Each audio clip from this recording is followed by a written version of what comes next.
Em nome do Pai que me criou, do Filho que me resgatou, do Espírito Santo que me santificou.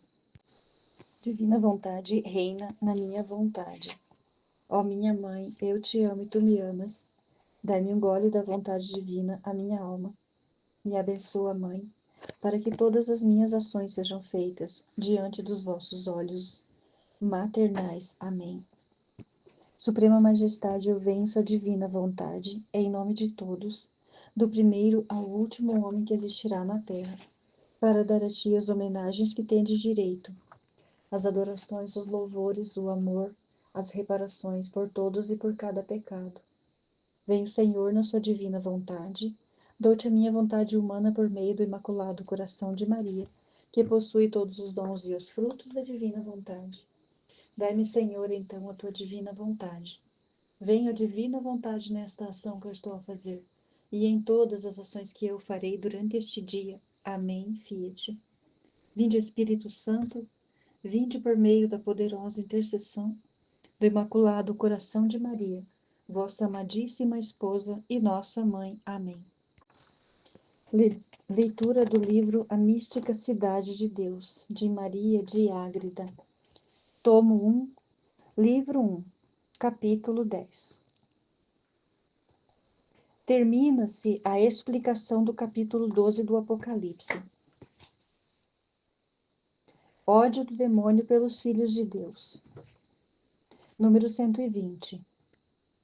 Ai da terra e do mar, porque o demônio desceu a vós com grande ira, sabendo que lhe resta pouco tempo.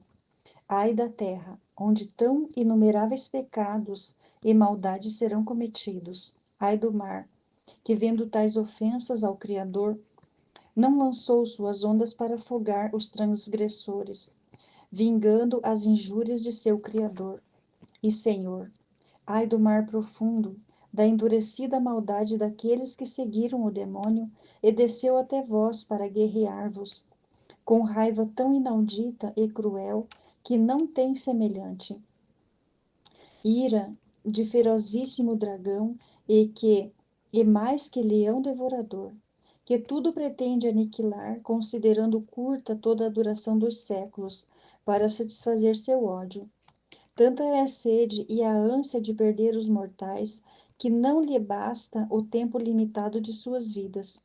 Sua fúria desejaria, se fosse possível, tempos intermináveis para combater os filhos de Deus. Enfurece-se especialmente contra aquela ditosa mulher que ele há de esmagar a cabeça. Por isto, diz o evangelista, ódio do demônio por Maria. Número 121. E o dragão, depois que se viu precipitado na terra, perseguiu a mulher que tinha dado à luz o filho varão. Quando a antiga serpente viu o infelicíssimo lugar e estado em que caíra, abrasou-se mais no furor e inveja, à semelhança de um veneno que o atormentava. Contra a mulher, mãe do Verbo manado, concebeu tal indignação que nenhuma língua nem entendimento humano pode explicar nem compreender. Do que sucedeu imediatamente após ter sido este dragão precipitado nos infernos com seus exércitos de maldade. Direi alguma coisa aqui, conforme me é possível, de acordo com o que me foi intelectualmente manifestado.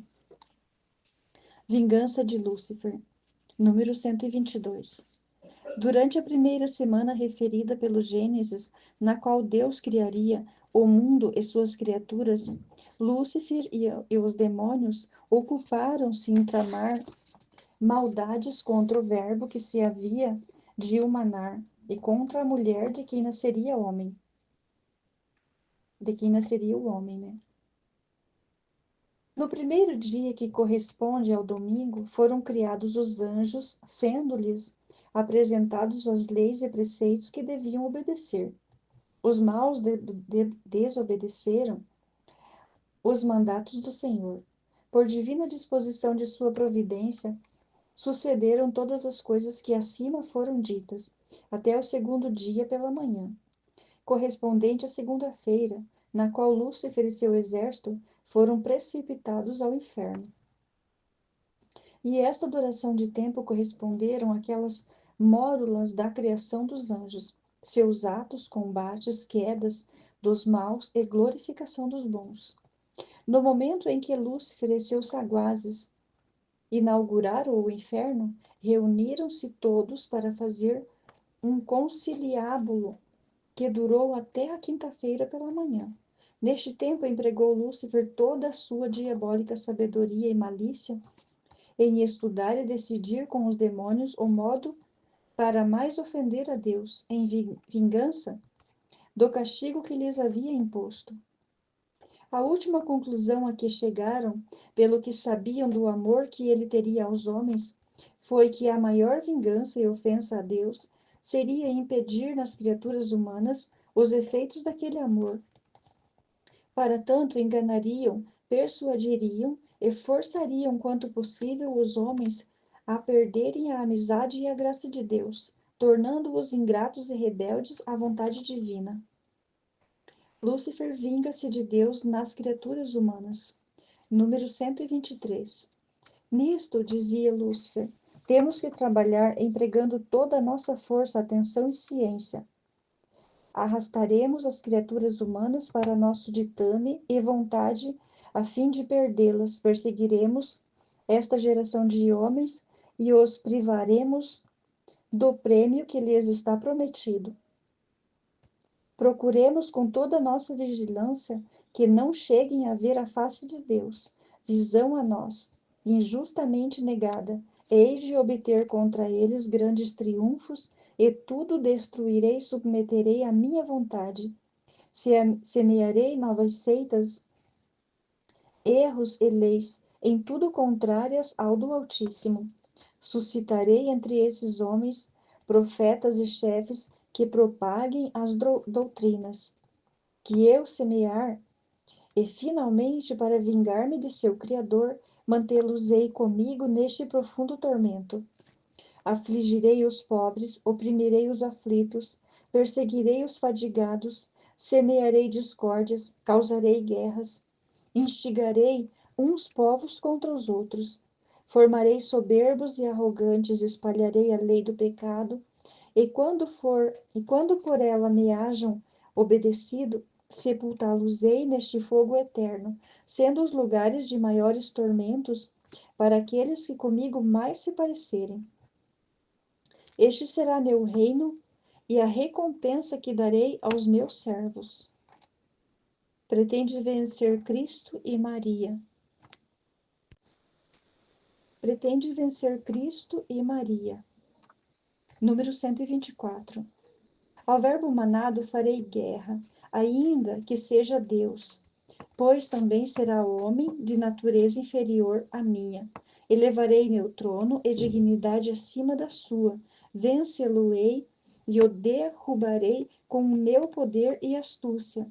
A mulher que há de ser sua mãe perecerá em suas mãos, que representa para meu poder a grandeza uma só mulher, que representa para o meu poder e grandeza uma só mulher. Vós, demônios, que fostes ofendidos como eu, segui-me nesta vingança, assim como os fizestes na desobediência. Fingi que amais aos homens para perdê-los. Servi-os para destruí-los e enganá-los. Ajudai-os com o fim de pervertê-los e trazê-los a meus infernos. Não há língua humana que possa explicar a malícia e furor deste primeiro conciliábulo que Lúcifer armou contra o gênero humano, que ainda nem sequer existia. Ali se forjaram todos os vícios e pecados do mundo. Daí saíram a mentira, as seitas, os erros e toda a iniquidade originou-se naquele caos e abominável assembleia. Ao seu chefe servem todos quantos praticam a maldade. Súplica, permissão para tentar Cristo e sua mãe. Número 125. Terminado este conciliábulo, quis Lúcifer falar com Deus, e por seus altíssimos juízos lo permitiu o Senhor. Isto aconteceu no dia correspondente à quinta-feira, no modo como quando Satanás pediu licença para tentar a Jó. Disse ao Altíssimo: Senhor, já que tua mão foi tão pesada para mim, castigando-me com tão grande crueldade, e tudo quanto te aprouve reservaste para os homens que prendestes, que pretendes criar, já que desejas exaltar e engrandecer tanto o verbo manado, e por ele beneficiar a mulher que será sua mãe, com os dons que lhe prepararás. Faz justiça, e como me concedeste permissão para perseguir os demais homens, deixa-me também entrar e fazer guerra a este Cristo, Deus, homem, e a mulher que será sua mãe. Dá-me licença para nisto empregar todas as minhas forças. Outras coisas disse Lúcifer, e se humilhou para pedir licença, apesar da humildade ser tão dura para sua soberba. Tão grandes lhe eram a ira e ânsias de conseguir o que desejava, que a elas abaixou sua mesma soberba. Uma maldade cedeu à outra, porquanto sabia que sua licença do Senhor Todo-Poderoso nada poderia fazer, que sem a licença do Todo-Poderoso nada poderia fazer, para tentar a Cristo nosso Senhor, e em particular a sua Mãe Santíssima. Humilhar-se-ia infinitas vezes para conseguir livrar sua cabeça de ser por ela esmagada. Resposta de Deus. Número 126. Respondeu o Senhor: Não deves, Satanás, solicitar por justiça essa permissão e licença, porque o Verbo manado é teu Deus e Senhor onipotente e supremo, ainda que será também verdadeiro homem, que és criatura sua. Se os demais homens pecarem e com isso se sujeitarem à tua vontade, o pecado não será possível para meu unigênito manado. Se escravizares os homens à culpa, Cristo há de ser santo e justo, separado dos pecadores, aos quais erguerá redimindo-os. Quanto à mulher, contra quem tanto te enfureces, ainda que há de ser pura criatura e filha de puro homem, já decidi preservá-la do pecado. Será sempre toda minha, e por nenhum título ou direito, em tempo algum, permito que tenhas parte nela. Cristo e Maria não foram isentos da tentação. Número 127. A isto suplicou Satanás: que muito seja santa essa mulher, se nunca terá adversário que a persiga e incite ao pecado. Isto não é equidade, nem reta justiça, nem pode ser conveniente e louvável. Acrescentou Lúcifer outras blasfêmias com arrogante soberba. O Altíssimo, porém, que tudo dispõe com infinita sabedoria, lhes respondeu: Dou-te licença para tentar a Cristo, que nisto também será exemplo e mestre para os outros. Dou-te ainda para perseguires esta mulher, mas não lhe tocarás a vida corporal. Quero que Cristo e sua mãe não sejam isentos da tentação, mas possam ser provados por ti com os demais. Alegrou-se o dragão com esta permissão, mais do que com a que a tinha, mais do que com a que tinha para perseguir todo o gênero humano. Para executá-la, determinou por maior cuidado do que em qualquer outra coisa, não se fiando de outro demônio, mas fazendo-o por si mesmo. Por isso diz o evangelista. A defesa de Maria, número 128. O dragão perseguiu a mulher que deu à luz o filho varão, com a permissão que recebeu do Senhor. Moveu inaudita guerra e perseguição àquela que suponha ser mãe do Deus, o manado.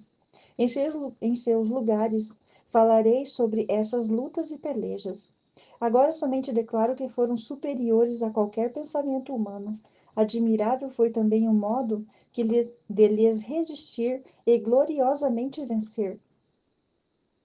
Diz que para a mulher defender-se do dragão, foram-lhe dadas asas de uma grande águia, a fim de voar para o deserto, ao lugar de seu retiro, onde é sustentada por tempo e tempos.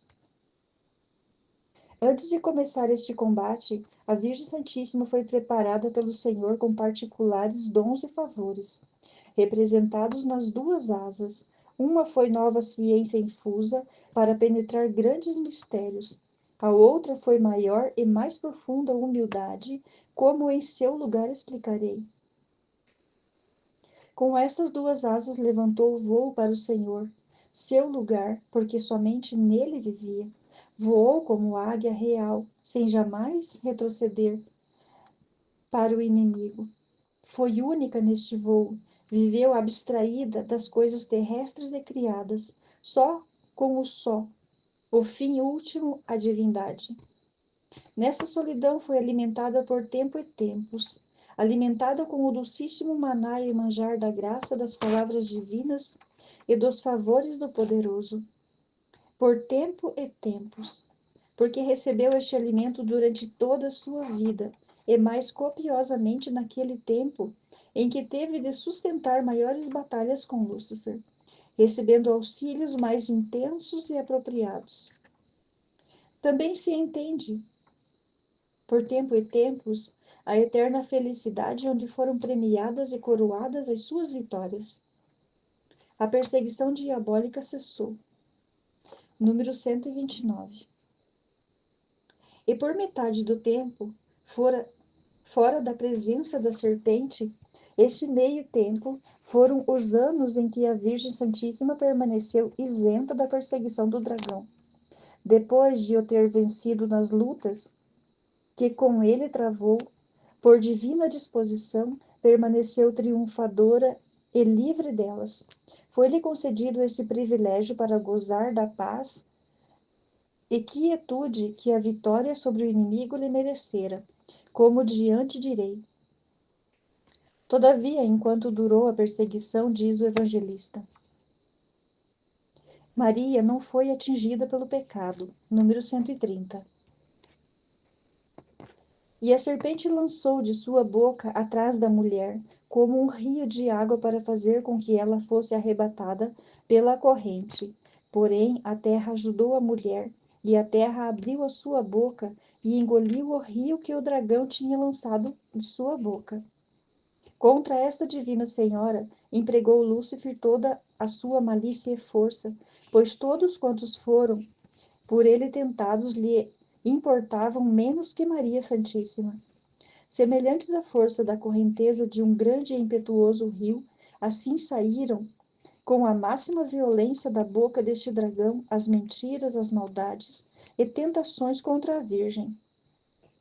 A terra, porém, a ajudou, porque a terra do seu corpo e paixões não foi maldita. Não participou daquela sentença e castigo, fulminado por Deus contra nós, em Adão e Eva, que toda a terra seria maldita. Produziria espinhos em lugar de frutos, ficando ferida em a natureza com a fomes pecátil, que sempre nos provoca e combate. Dela se vale o demônio para a perdição dos homens. Encontra dentro de nós armas ofensivas contra nós. Valendo-se de nossas inclinações, nos arrasta com aparente suavidade, deleite e falsas persuasões para os objetos sensíveis e terrenos. Maria, terra bendita. Número 131. Maria Santíssima, porém, terra santa e bendita do Senhor, sem ser atingida pelo fomes, nem outro efeito do pecado, não pôde correr perigo por parte da terra. Ao contrário, foi, por ela, favorecida com inclinações ordenadíssimas e submissas à graça. Assim a terra abriu a boca e tragou o rio das tentações que o dragão inutilmente lançava, pois não encontrava matéria propícia nem estímulos para o pecado, como acontece nos demais filhos de Adão. Nestes, as terrenas e desordenadas paixões antes ajudam a produzir do que a sorver este rio, porque nossas paixões e corrompida natureza sempre contradizem a razão e a virtude. Vendo o dragão quão frustrados ficaram seus intensos contra aquela misteriosa mulher, continua o texto sagrado. Vingança de Lúcifer, número 132. E o dragão se indignou contra a mulher e foi fazer guerra ao resto da sua descendência, que guarda os mandamentos de Deus e retém o testemunho de Jesus Cristo, completamente derrotado pela rainha da criação, atormentado pela vergonha sua e de todo o inferno. O dragão bateu em retirada, decidido a fazer crua guerra às demais almas da geração e descendência de Maria Santíssima. São os fiéis assinalados com o testemunho e sangue de Cristo no batismo, observantes dos seus mandamentos. Quando Lúcifer verificou que não podia conseguir contra a cabeça da Santa Igreja, Cristo, Senhor nosso, e contra sua Mãe Santíssima, com maior intensidade voltou toda a sua ira e seus demônios contra os membros dessa Igreja. Com especial indignação, combate as Virgens de Cristo e trabalha por destruir a virtude da castidade virginal, somente escolhida e herança da castíssima Virgem Mãe do Cordeiro. Para tudo isso diz: a vaidade mundana, número 133. Permaneceu o dragão sobre a areia do mar, que é a inconstante vaidade deste mundo, da qual o dragão se sustenta, comendo-a como feno. Tudo isso aconteceu no céu, e muitos pontos dos decretos divinos sobre os privilégios preparados para a mãe do Verbo foram revelados aos anjos. Quanto a mim, fui pobre para expor o que entendi, porque a abundância de mistérios me tornou ainda mais desprovida de termos para sua devida explicação.